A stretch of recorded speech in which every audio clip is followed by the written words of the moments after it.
give in order to preserve their position of power, in order to continue being elected by the people, in order to gain popularity, they will deliver people whom they knowingly know are innocent. Let me just read Mark chapter 15 and verse 11, where it speaks about the trial of Jesus.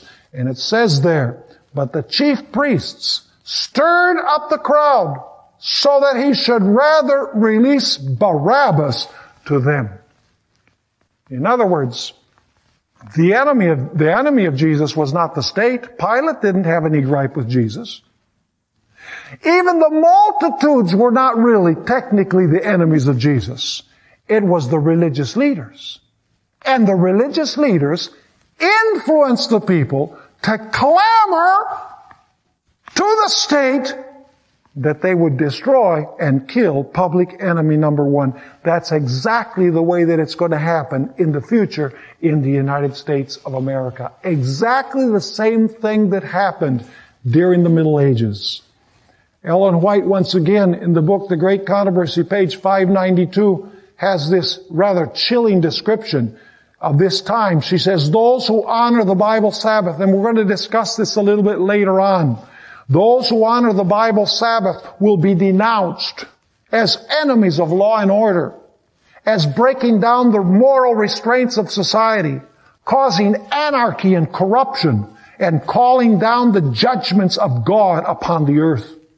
Their conscientious scruples will be pronounced obstinacy, stubbornness, and contempt of authority.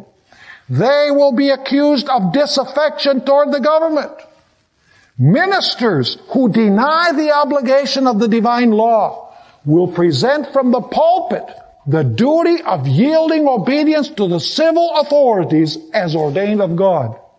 In legislative halls and courts of justice, commandment keepers will be misrepresented and condemned. A false coloring will be given to their words. The worst construction will be put upon their motives." And you say, "Pastor Bor, that could never happen in the United States of America." Well, folks, that's not what prophecy says.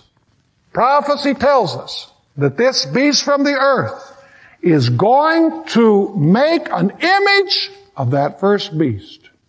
It's going to join church and state, and eventually it is going to condemn God's people to death, as happened with Jesus Christ.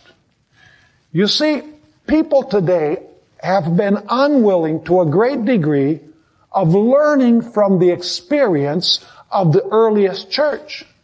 You see, what happened in the early church is that the early church lost its power.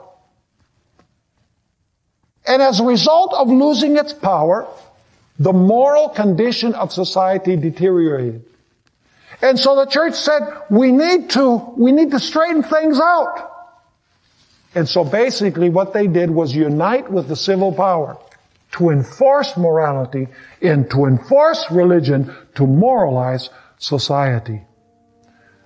Protestantism today is experiencing a drought.